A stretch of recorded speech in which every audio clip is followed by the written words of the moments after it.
Hi everybody, my name is Larsen. You're probably already playing chord melody arrangements of standards, but improvising in a solo guitar setting where you have to play an improvised melody and then also lay down the harmony and harmonizing it on the spot, that may seem a little bit more tricky and maybe something that's almost impossible to learn.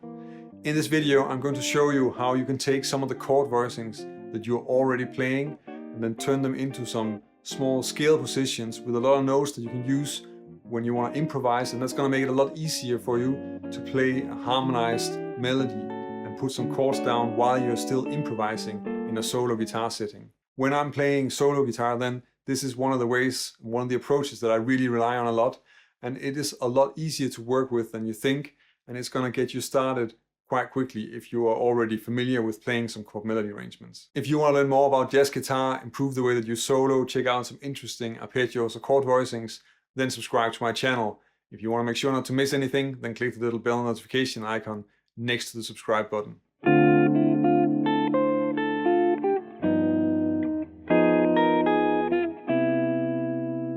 This video came about because I'm preparing for a solo gig that I'm playing in Belgium next week. By the time this video actually is published, then I already did the gig. But in that process, I made some videos for my supporters over on Patreon, talking about how I was preparing and what I was practicing.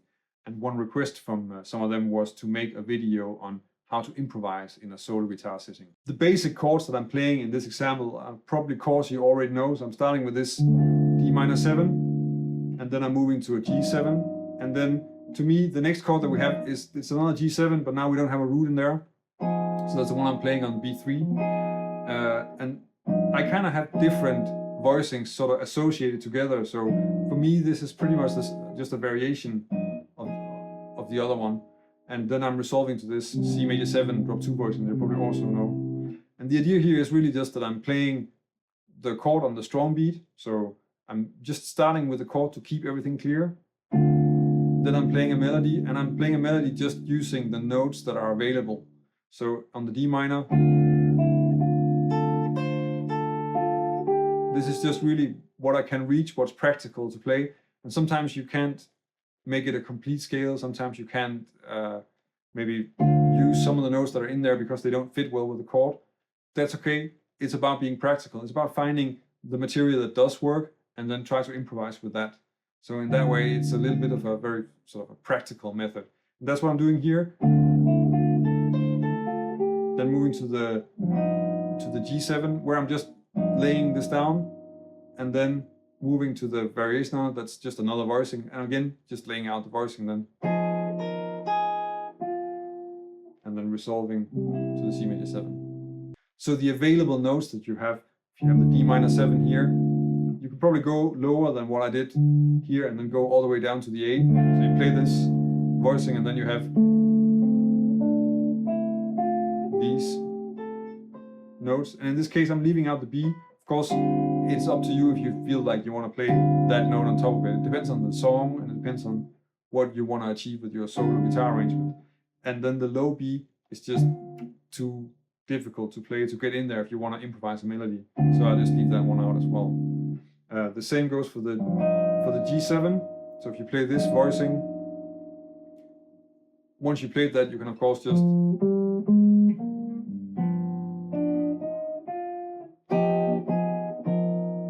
use this, and then here you can see that I'm connecting and then changing to another voicing along the way, just to have another way of playing some melodies, because I'm thinking about having some closely related voicings to cover more ground and to have more material to improvise with. This concept very much depends on what voicings you're using when you're improvising. So when you're playing in this setting, I think it makes the most sense to have as many complete voicings as possible. So that means voicings with a low root in the bass, so that's kind of clear, really gives a good clear picture of what the chord sound is. And then of course you want to play those on the heavy beats. And I don't have like a structured method for demonstrating this. The best I can do is just give you some examples of how I'm doing it, and hopefully you can use that to make your own exercises. Sit down, try some of the voicings that you're playing, and then see if you can come up with your own notes that you can improvise with, and see if you can make some melodies with it, and that way try to make an improvisation. Of course, that's just my approach to this method. So I'm curious if you think that that works for you and if you can get something out of it. And also if you want me to make more videos with more examples of this, because of course it's something that I can take further and also just demonstrate in more examples along the way. So leave a comment if you want to have more videos and stuff like this.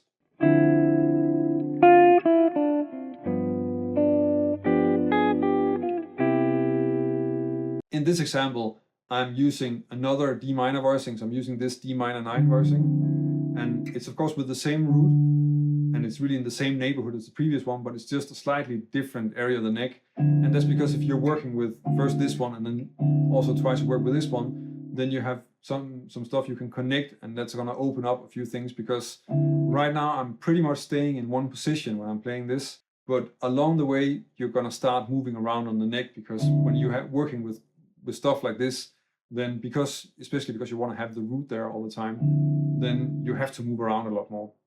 So I'm starting with the D minor like this, and then I'm really just playing a scale run, so I'm moving up to the F, down to G7, and then again using this G7 and playing the shell voicing.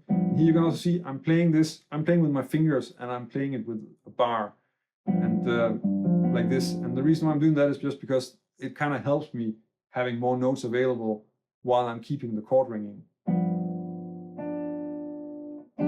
So that's also what's happening here. So, and then I move up to the higher version, and then resolving, and again using a C major 7 with a bar.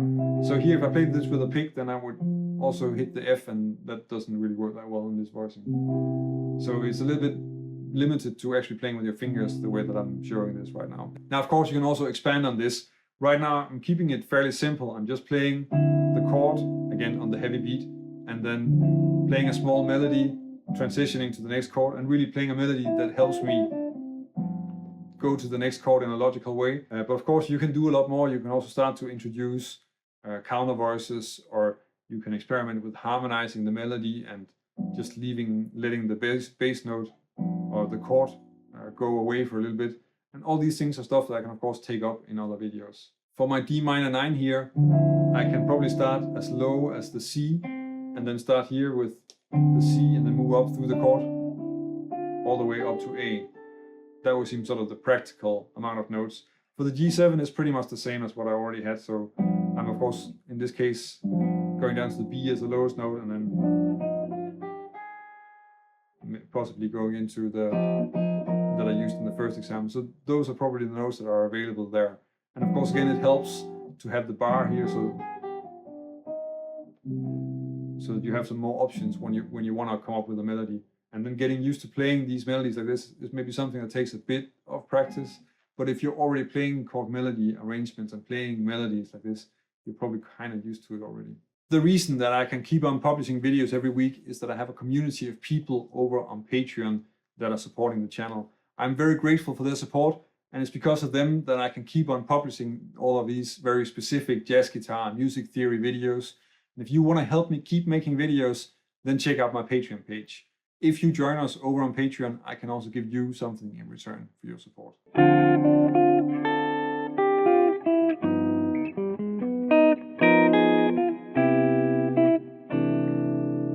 With this example, it's getting a little bit more complicated because some of the melodies are a little bit more complicated. The first melody on the D minor is really coming out of the same examples as the previous D minor 9, or in this case it's just D minor 7 because I'm starting with the F.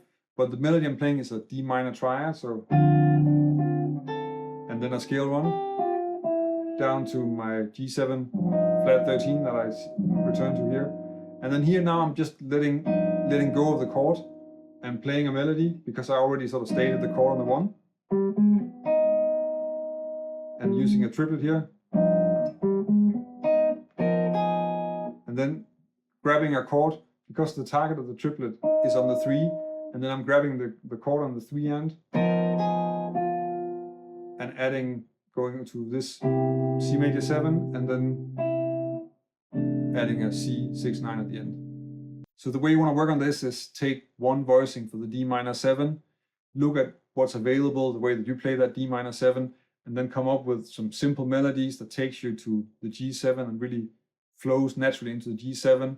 Do the same with the G7 and make a melody that flows onto the C major.